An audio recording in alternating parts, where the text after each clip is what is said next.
7 de outubro, amanhã. Essa é a data em que o governo de São Paulo estabeleceu como possível para o retorno das aulas presenciais escalonadas na rede estadual de ensino, nesse caso do ensino médio. O ensino fundamental tem um outro calendário. Para falar sobre esse assunto, como funciona essa retomada, porque isso está aí preocupando muitos pais, nós convidamos hoje Henrique Pimentel, que é subsecretário de Articulação Regional da Secretaria da Educação. Começo com uma pergunta bem objetiva, Henrique. Como se dá esse retorno, essa volta às aulas? Esse retorno é obrigatório para toda a rede estadual? Olha, esse retorno, ele é opcional, ele é centrado nesse momento naqueles estudantes, naquelas famílias que hoje têm alguma dificuldade de acompanharem as atividades à distância ou precisam retornar à escola por motivos, seja de saúde mental, seja realmente que a família deseja, que o aluno já esteja retornando às atividades presenciais, mas ele seguirá opcional aí ao longo dos próximos meses, O ideal é que a gente possa atender aquelas famílias que se manifestarem com esse desejo de retornar, mas ainda, de forma gradual, com um percentual ainda reduzido dos estudantes e certamente, cumprindo aí todos os protocolos de higiene, de segurança, de distanciamento social que já foram colocados aí pela Secretaria da Educação tem um tempo. Agora, a segurança para esse retorno, secretário?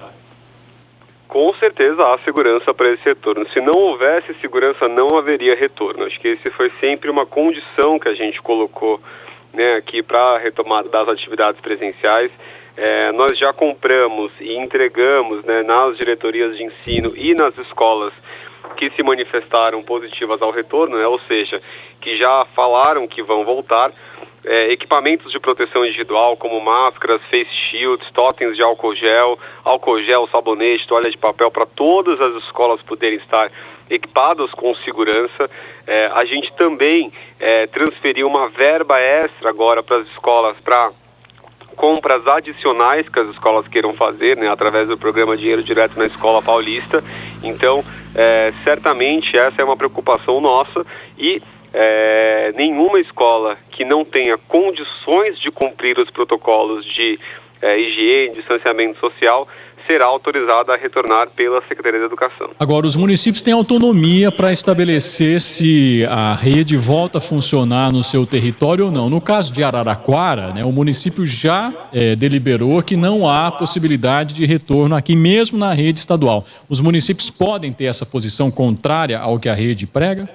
Olha, o município ele tem autonomia para legislar sobre a sua rede, sobre as normas específicas da rede municipal. No caso de municípios que têm a adotar uma outra postura, querem ser mais rigorosos, querem alterar a data ou as condições do retorno das outras redes, e aí leia-se rede privada e rede estadual, é preciso ter uma razão epidemiológica para isso. O que isso significa? O município precisa apresentar uma característica própria, ter feito algum estudo que embase esse tipo de decisão. Nos casos onde isso não existe, a gente vai seguir articulando aí, conversando com os prefeitos para que possamos retornar em breve. No caso de Araraquara, vocês já receberam uma análise infectológica para embasar essa decisão pelo não retorno? Ainda não houve uma justificativa desse tipo no caso de Araraquara, por isso que a gente seguirá aí conversando e tentando entender quando que será possível nós retornarmos também com a rede estadual e rede privada. Henrique, uma situação que eu acho que é importante ser tratada agora é o seguinte: existe uma dúvida muito grande, apesar dos cuidados que a gente percebe que a Secretaria está tentando manter aí nesse retorno, mas as atividades elas não são atividades ainda específicas, ou seja, é uma tentativa de retomada. O ano de 2020 foi um ano com um prejuízo muito grande. A minha pergunta é a seguinte: 2020 praticamente está quase no seu final. Não é um arriscar muito grande você, em curto espaço de tempo, começar a movimentar toda essa engrenagem que acaba, de repente, possibilitando um retorno de problemas ainda maiores para algumas cidades do estado? Olha, na verdade, quando a gente fala de retorno, muitas pessoas ainda têm na cabeça que a gente está falando de um retorno no formato de escola que a gente estava acostumado. Que formato de escola é esse? O formato de escola com muitos alunos por sala, com estudantes, né, ali de todos os ciclos, a todo tempo, etc. E, na verdade, o que a gente está voltando agora são escolas com 20% dos estudantes, no caso da rede estadual, quando chegamos nesse percentual, né? É importante lembrar que a gente está com já um mês com escolas abertas no estado de São Paulo, respeitando esses percentuais, respeitando as regras de distanciamento e os protocolos, e não tivemos incidências aí de alunos contaminados em decorrência da reabertura. Então, se a gente consegue cumprir bem os protocolos, consegue fazer esse retorno com segurança, a gente tem como controlar, digamos assim, todo este processo. Fora que a gente está falando aqui de estudantes, né, com realidades muito diferentes. Na rede estadual a gente lida com um público que são os alunos do ensino médio, alunos esses que estão em grande risco de evasão escolar, né? Alunos que a gente está perdendo para a economia informal, para o mercado de trabalho, para outros aspectos, digamos assim, da sociedade. E esses alunos, eu preciso que eles retornem para a escola, que eles possam ter esses últimos meses do ano para recuperar parte desse aprendizado que ele não conseguiu acompanhar ao longo do ano. A gente sabe que nem todos têm oportunidades iguais e a pandemia evidenciou ainda mais as desigualdades que a gente vive no estado de São Paulo. Então é pensando nesses alunos que precisam retornar que o governo do estado organiza esse retorno da forma que está organizado. Ô Henrique, para encerrar então, né, você está falando sobre a perspectiva do ano letivo 2020, um retorno diferente, com uma parcela menor. Para 2021, que cenário a secretaria imagina, trabalha, olhando a situação de hoje? Olha, 2021 certamente será um ano para recuperar as habilidades que ficaram perdidas neste ano, né, de 2020. A gente sabe que será um ano muito intenso para os estudantes. A gente vai olhar esses 2 anos de forma casada, né, 2020, 2021, a aprendizagem do aluno que ele progrediu de um ano para o outro terá que ser recuperada em partes. Então, esse é um esforço muito grande que a Secretaria está investindo já desde já. Agora, um outro ponto é que a gente não sabe ainda qual formato de ano letivo teremos ano que vem. A gente espera que gradualmente a gente retorne, né, ao nosso formato regular, né, com escolas já com a capacidade regular de estudantes e com a rotina normal, mas tudo isso terá que ser acompanhado mês a mês de acordo aí com o avanço dos indicadores epidemiológicos e com a redução dos casos. Retornar com a classe cheia como antes da pandemia, você acha difícil? Por enquanto não há previsão, tudo depende mesmo da situação de saúde, do que a gente observar no Plano São Paulo. Essas decisões vão ser tomadas aí mês a mês, de acordo com a evolução do quadro. Conversamos com Henrique. Pois não, mano. Eu estou aqui parado, pensando, analisando, tentando encontrar, né, substância, uma justificativa para esse retorno. E, sinceramente, eu não encontro solidez. Sabe, até você está dizendo aí, não, tomamos todas as precauções, o retorno vai ser tranquilo, não vai ter contaminação, é uma segurança total. Tudo bem, mas eu pergunto, mas que efetividade tem 1 mês e meio, quer dizer, faltando aí 1 mês e meio para encerrar as aulas, sabe? O que pode acontecer nesse mês e meio? Apenas um risco desnecessário, sinceramente essa é a minha opinião. Já que estamos, sabe, com as aulas online, vamos continuar até o final do ano, vamos terminar o ano desse jeito. Sabe, eu sinceramente acho que é um risco, parece que os governos estão se arriscando, eu não sei qual que é o seu objetivo. Você, Fernando, como professor, como é que você vê isso? Eu vejo as escolas preocupadas, Madalena, com relação a eu esse vejo tipo isso de como uma situação. tremenda besteira, que me desculpe, Henrique, mas isso é uma grande besteira, uma besteira monumental. Madá, eu sinceramente vou discordar de você, porque você tem uma parcela de alunos nesse momento completamente alijada do processo de educação. Vai ficar alijado, vão aprender em 2 meses aqui, não aprenderam um ano inteiro? Não é aprender em 2 meses. Agora, deixar essa criança em casa sem nenhum acesso, nenhum acompanhamento, também não é uma medida inteligente. O que a Dentinho vai fazer agora? Ficou até colocar agora. Em risco as crianças? Não se coloque. Certeza nunca ninguém tem. Não se coloque em risco, Madá, porque qual é o risco? Por exemplo, se fala em até 20% quando der de uma classe, né? Então, pegando aí um número de 35 alunos, 10% de 30, são 3, quase 5 alunos de uma classe. Qual é o grande risco de 5 alunos de uma classe, né, espaçado, no espaço pensado para atender e oferecer algum tipo de... Porque sempre é possível oferecer algum tipo de apoio nesse momento. Por que não? Por que não, Madá? E se der errado isso, você compromete todo um trabalho muito bem feito que o governo de São Paulo fez por causa de uma besteira. Eu vejo isso como uma besteira. Não é besteira, Uma besteira. Educação não você é besteira. pode colocar tudo que foi feito e bem feito até agora, jogar no lixo. Educação não é besteira, mano. Não, mas estou dizendo a você, de repente sai um aluno contaminado ali, tem alguma coisa, sabe? Pelo amor de Deus, você vai arrebentar tudo que foi feito até agora por causa de uma precipitação de, sabe, vamos fazer uma experiência, sabe? Não tem justificativo. Não vejo, sabe, algo palpável numa altura na situação como essa, nessas alturas do acontecimento. Pois não, Henrique.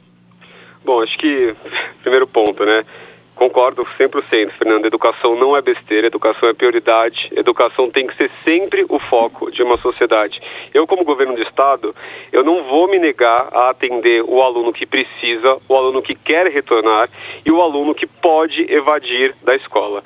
Eu trato com os alunos mais vulneráveis do Estado de São Paulo. Eu trato com o estudante que hoje, muitas vezes, está em casa, pode estar sofrendo com uma questão mental, pode estar sofrendo o risco de evadir da escola, e é para esse estudante que eu vou abrir a escola, é para esse estudante que eu vou receber com segurança. Esse estudante, ele já está inserido na sociedade, ele já está fora de casa, de acordo com a abertura de outros setores da sociedade. Eu vou oferecer para esse aluno uma escola com condições de segurança, uma escola com profissionais capacitados e com uma estrutura capacitada para recebê-lo, para que esse aluno se mantenha na sua trajetória escolar e tenha uma oportunidade digna de vida e de romper o ciclo da pobreza. Ô, Henrique, agora você não acha que há outros riscos que estão fora da escola? Por exemplo, ele vai ter que se deslocar, né? Então, por mais que a escola esteja preparada, tem ali o distanciamento, você está garantindo que vai ter álcool em gel e tal, né? E a gente sabe que essa não era a realidade das escolas antes da pandemia, vamos concordar, né? Agora, para esse deslocamento não exige uma série de riscos no transporte coletivo, ou seja, alguém da família se deslocando para levar essa criança até a escola, não há outros riscos embutidos nisso, Henrique? Olha, essas questões estão compreendidas nos nossos protocolos desde o momento que o estudante sai, antes dele sair de casa, até a hora que ele volta, né? A gente está dando uma série de orientações para as famílias de saiu de casa, se possível, afere a temperatura desse estudante. Quais cuidados que ele tem que ter no transporte escolar, a aferição da temperatura no momento que ele chega na escola, todo o monitoramento de todas as pessoas que ele teve contato no momento que ele chega na unidade escolar, quando ele fica lá dentro e na hora que ele sai, uma sala de isolamento para o caso de o estudante se sentir sintomático dentro da unidade escolar, ele poder aguardar isolado. São uma série de precauções que existem hoje para que a gente possa ter esse retorno com segurança. E reafirmo, né, a gente está há um mês com esses protocolos em vigor em diversas localidades, como São Carlos, Piracicaba e outras cidades do estado de São Paulo, São Vicente, Santos. E nessas localidades a gente não teve casos de contágio, a gente não teve nenhuma incidência nessas escolas, e isso que é importante afirmar. Os protocolos estão dando resultado e assim seguiremos ao longo do final desse ano.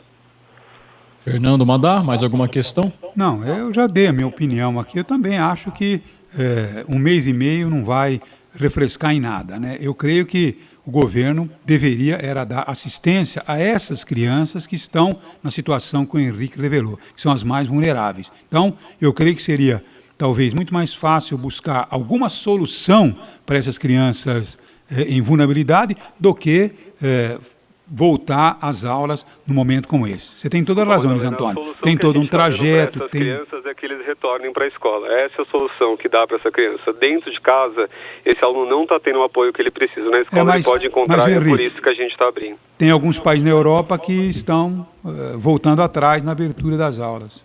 Mas então, os países na Europa, as escolas foram as primeiras coisas a abrir na Europa. Esse que é um ponto importante da gente colocar aqui, né? A gente teve mas estão voltando atrás. Movimento no Brasil muito diferente, né? Na Europa, primeiro abriram-se as escolas, depois abriu-se o comércio e depois abriram-se, né, os restaurantes, as praias, as fronteiras.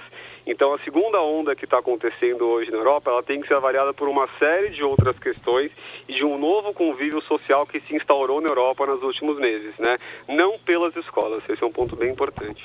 Torço para que você tenha razão, sinceramente, porque eu acho que o governo pode jogar por terra tudo aquilo que bem feito até agora. Então, pode jogar tudo por terra. De repente, se você confirmar a contaminação de alunos levando o vírus para casa e a coisa certamente, a imprensa em cima, acompanhando, e vai acompanhar com detalhe tudo isso, pode jogar por terra todo o trabalho que for feito. É o que eu imagino. Tomara que eu esteja errado.